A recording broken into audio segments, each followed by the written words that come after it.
gotta ride or die.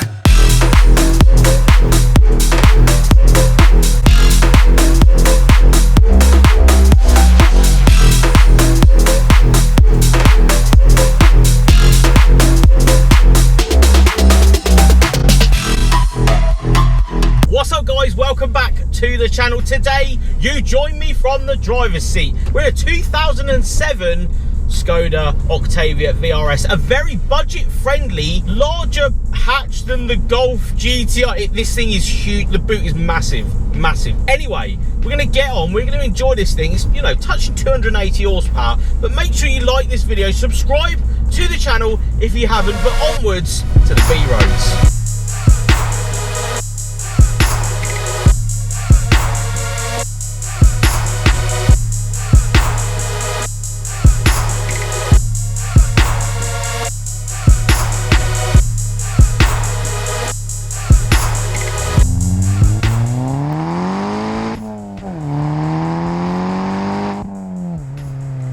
We're interrupting today's video to give a massive thank you to today's sponsor, Yes Auto. Yes Auto is the one-stop shop for buying any car, with an experience that's always easy and enjoyable. Navigating onto the website, you can select each brand that you want to look at, each model, and even down to colour variant. You can also select through the images, as well as looking at brand new cars in 360 degrees inside and out. I myself spend a lot of time just looking at cars for sale, so it's awesome to jump on the Yes Auto website to have a look at cars for sale. You can even do a smart search on new and used cars with an option to select cash price or monthly costs. Their aim is to make car buying easy and enjoyable. Yes Auto are the one-stop shop offering a simple, impartial way to configure and compare new and used cars from almost any manufacturer, with a whole load of clever tools and media content for total reassurance. Once again, a huge thank you to Yes Auto for sponsoring today's video. There is a link in the description to the Yes Auto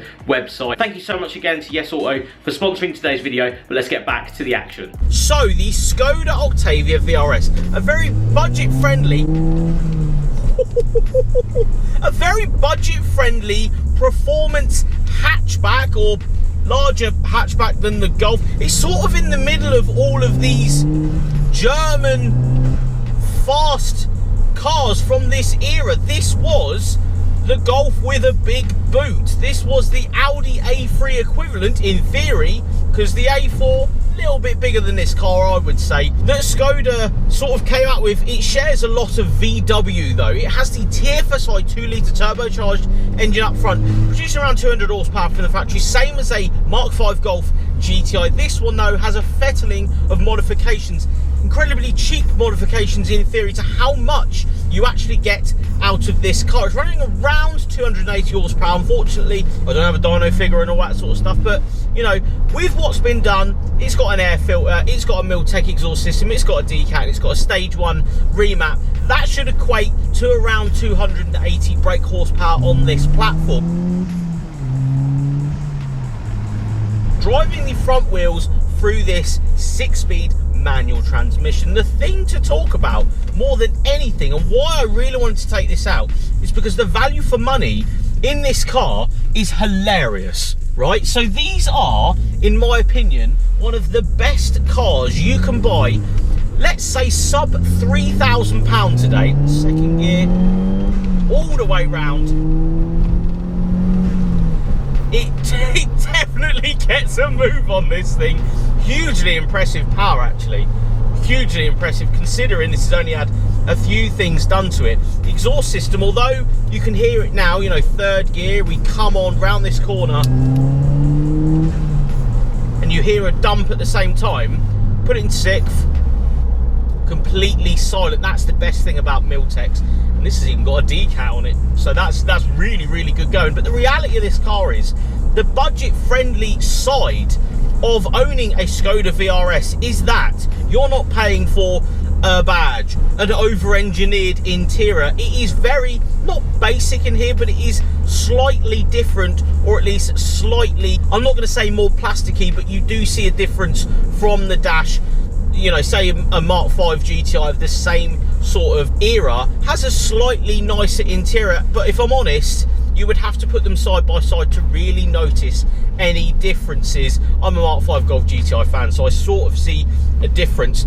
I don't see a difference though in the climate control, exactly the same. The steering wheel, pretty much exactly the same. The dials are a little bit different, but the cockpit and, you know, all the buttons, especially the window switches, the wing mirror switch and stuff, all taken or at least shared with the VW platform. You know, this is a 2007 car. That era, this era, I do feel like it's probably one of the best eras of VW, Skoda and Audi, because this is sort of my favourite generation after, you know, owning an AP RS3. You know, big fan of that generation of these German hatches. This one being, of course, a longer, I do say hot hatch mildly on this one, because it isn't necessarily a hot hatch. Of course, it has a hatchback, but it has a larger boot space.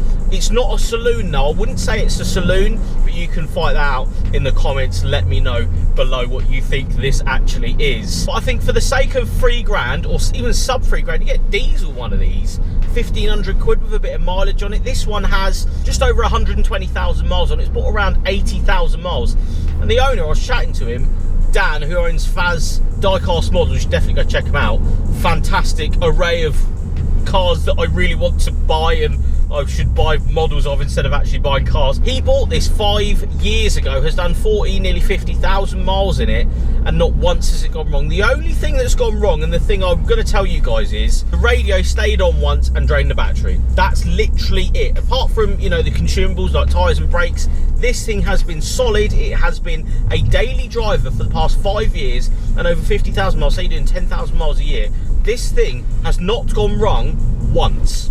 That is true testament to how good this car is for an all-rounder. Tax-wise, it's £315 a year to tax this car. Do around 26, I think it was doing 26 with me enjoying it today. MPG, it's about 70 quid to fill it up as well with your finest premium petrol, or you know, if you haven't mapped it up and stuff, you probably could put it on just normal unleaded. But yeah, £70 at least in fuel to fill this up. And I think if you are after one of these, there is a couple of different ones you could get. This one's got the half level with the cloth centres. Actually really nice on a day like this. It's not too bad. It's very, very comfortable, these. Although the seats are in very strange material. Like the centre's a little bit of a strange, like, sort of hexagon shape, and there's perforated sort of suede, but it's not suede, it's like material.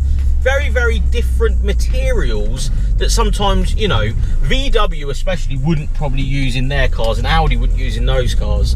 But I do sort of appreciate it in here. And in fact, driving this around today, we'll point out as well, it's got a black headliner.